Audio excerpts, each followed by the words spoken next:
Lord bless you and keep you. Make his face shine upon you and be gracious to you. The Lord turn his face toward you and give you peace.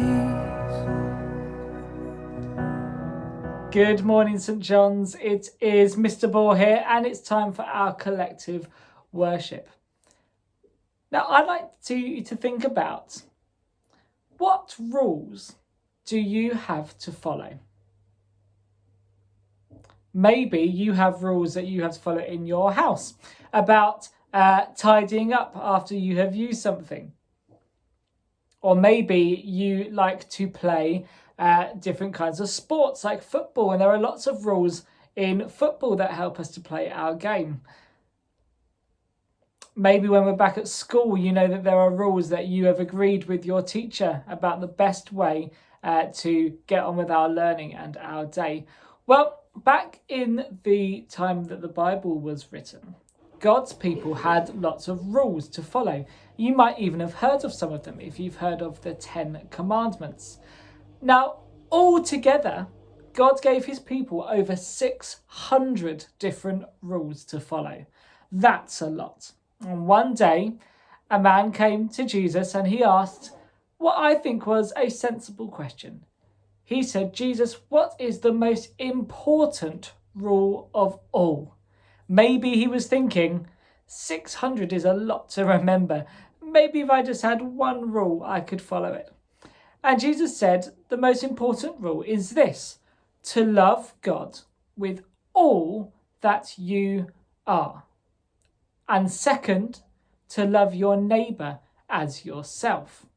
To love your neighbour as much as you love and care for yourself.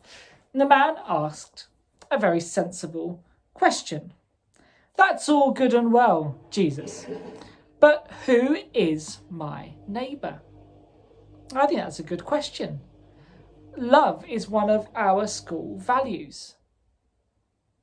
But who should we love, and how can we show that love? And Jesus didn't answer with a sentence. He answered, like he often did, with a story about who our neighbour truly is. And he said this: there was once a man travelling who was attacked by a gang of robbers. They took all his possessions and left him by the side of the road to die. Before long, a Jewish priest came by. Phew, thought the man, I'm Jewish, and I know that a Jewish priest will do everything he can to help me, a poor, hurt and broken man. Where are you going? Oh, the priest walked by. In fact, he crossed over the road and ignored the man. Soon, another religious man walked past. Phew, thought the man, he will help me. Hello, over here. Wait, where are you? But that religious man walked past as well. The man could not believe it. These were his own people, and neither of them helped him. Finally, in the distance, he saw another man approaching. As he got closer, he realised that this man was from a place called Samaria. He was a Samaritan. Oh no, he thought. The Samaritans are our enemies. We hate each other. Oh, if he sees me, he'll probably just come and laugh at me, or he might even come and finish the job and just hurt me even more. The man got closer and closer. And eventually he noticed the man lying by the side of the road and walked over. I wonder what you think that man might have done when he saw his enemy weak and helpless by the side of the road? I wonder if he thought, here's a chance to get one over on my enemy. Here's a chance to prove that I am stronger. St. John's, that is not what happened in this story. The Samaritan man stopped, asked the man what happened, asked him if there was anything he could do, put him on his own donkey and took him to an inn. And when he got to the inn, he took out his own coin purse, he took out some gold coins, and he gave them to the innkeeper and said, "Please look after this man until he is better. I will pay for his care." Jesus used that story to teach his listeners something important and to teach us something important today. Everyone listening to his story would have just been shocked that the religious men walked past and the Samaritan helped him. I wonder what that message could be. I wonder what Jesus was trying to teach us 2,000 years later at St. John's. Well, I think it was this.